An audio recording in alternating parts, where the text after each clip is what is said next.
someone looking to get it done.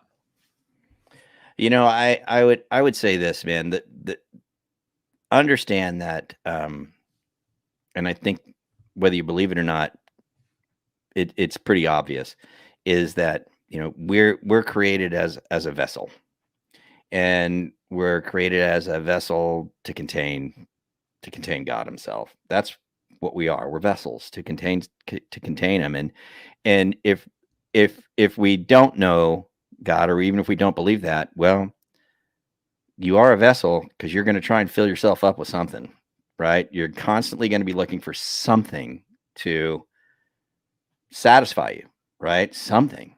And I would say, well, I would hope that you would just find the Lord, understand your vessel, get filled with Him. And then that way, all the things that are outside of that, right?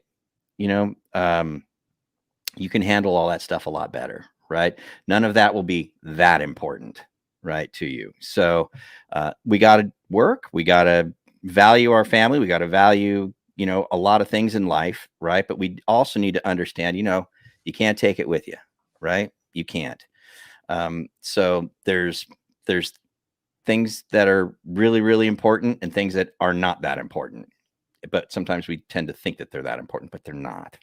They're not that important. So if you can find a way to get to that place in your life as soon as possible, then the rest of it will probably more than likely be a lot easier to deal with. And decisions, can get made from a more healthy perspective when you have decisions to make. And when you're looking to go in a certain direction, you can look with a more healthy perspective on which way you want to go. That's what I would say. But if you're not into that, you don't believe any of that, right? Here's what I would say. This is huge.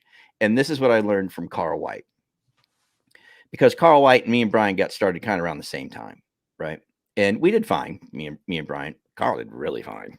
Okay. And one thing that I've learned from being with Carl for this long is I totally get it. Carl White is not a guy who ever thinks he knows it all. He doesn't. Carl White is a habitual student. And when I say that, he's a habitual student, who looks to others super, super successful, even hires them to coach him and says, look at what I've got. What am I doing wrong? What can I do better? Right? He doesn't believe he has all the answers. He never has. He's always thought, why would I reinvent something when somebody already knows how to do it? I'll learn from them. This is something I don't think Brian and I did very well, right? I think we felt like we had it all figured out a lot. And so my biggest piece of advice would be to, whatever it is you're going to do, whatever direction you want to go, you don't have the answers, but somebody does. Or there's a lot of people that know a lot more about it than you. And ironically, what you'll find too is the most successful people that are out there are absolutely willing to share, what they do, how they did it. They love it. I do. I know you do, right? When I have somebody asking me things, hey, do this, do that. I tried this, I tried that. I like to share. So you don't know it all. Trust me, you don't know it all. Don't ever stop to think that you do know it all.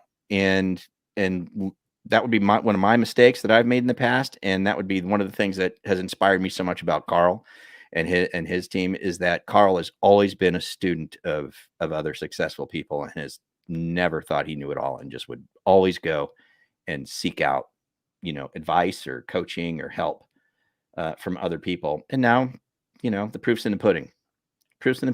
Right? So that would be my big fat advice for the, Navy Spitfire driving guitar player.